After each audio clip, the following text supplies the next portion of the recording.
D के साथ हुई, पेंशन रेगुलेटिंग अथॉरिटी के साथ हुई, उसमें यह कहा गया कि इमीडिएटली हम आपको जो पुराने केसेस हैं उनको इमीडिएटली क्लियर करें।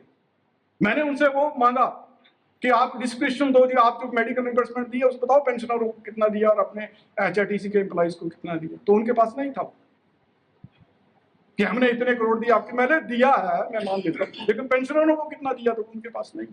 तो उसके बाद ये फैसला हुआ कि इमीडिएटली हम पेंशनरों को मेडिकल रिम्बर्समेंट देंगे। आए दिन तक हमको साल होने को आ गया, उस मीटिंग के बाद हमें एक उन्होंने कहा कि हम सरकार को प्रस्ताव भेजेंगे कि भाई HRTC के पेंशनर, सुखू सरकार में नया OPS लागू किया 1.5 लाख एम्प्लॉइज के लिए, तो HRTC के पेंशनर तो 95 के पेंशनर्स है, हम तो उनसे पहले के पेंशनर्स है, हमको भी वो साथ जोड़ लेते, हमारी रेगुलेटिंग अथॉरिटी भी सरकार बन जाती। ये सुखू सरकार का संवैधानिक निर्णय है। ये सुखू सरकार बोलती है कि हम लोगों का दुख बांट करके व्यवस्था परिवर्तन कर रहे हैं। तो सरकार को सद्बुद्धि दे भगवान, और अगर सरकार का यही रवैया रहा तो ये सरकार जो है वो प्रदेश में अपना कार्यकाल पूरा नहीं कर पाएगी। आपको बता दीजिए HRTC के लोग लड़ने में सक्षम है, HRTC के पेंशन भी लड़ने, क्या देखो आपके सामने ये 90 साल के लोग आए हैं, 80 साल के, 70 साल के लोग आए इस मुकाम पर आकर के इनके साथ खिलवा। अब बताओ वो 65-70 वाला 80 से ऊपर के लोगों को दे रहे हैं बहुत पहले से। और बात मैं आपको बताना चाहता हूँ, 2016 से जो कम पेंशन लेने वाले लोग हैं उनको पेंशन को रेगुलेट करने का फैक्टर 2.52 लगाया, 16 के बाद वो 2.8 लगा दिया।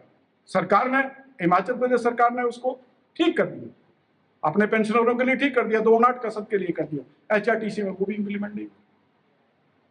अब बताइए HRTC तो हमारे जिसे कहते हैं हमें मरने का वो देख रही है कि कब मरे तो हमारे पिंड छुट्टे, और सुखू भी वही चाह रहा है कि HRTC के पेंशन कब मेरे, मैं तो मेरी सिरदर्दी खत्म। मुकेश अग्निहोत्री को तो के हिसाब से तो ये डिपार्टमेंट ही जो है वो देखते ही नहीं है, डिपार्टमेंट को सुनते ही नहीं है, पेंशनरों को आज दिन तक किसी की मीटिंग नहीं बुलाई, किसी के साथ बातचीत नहीं की, ना बात सुनी। फिर बोलते हैं हम लोकतांत्रिक व्यक्ति हैं, हम लोकतंत्र में जीने वाले जीव हैं। अब ये मुझे नहीं समझ आ रहा इनका कि भाई ये किस तरह के लोग हैं।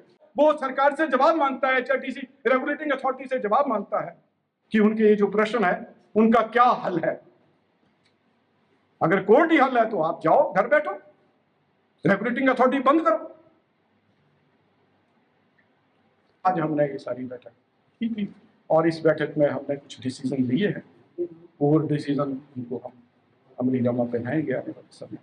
इतना था, आपका धन्यवाद, आप आए, हमारी बात को सुना और आपने हमें समय दिया, आपका आभार, आपका धन्यवाद। हमसे जुड़े रहने के लिए हमारे YouTube चैनल को सब्सक्राइब करें और नई वीडियो की नोटिफिकेशन के लिए बेल आइकॉन को दबाएं।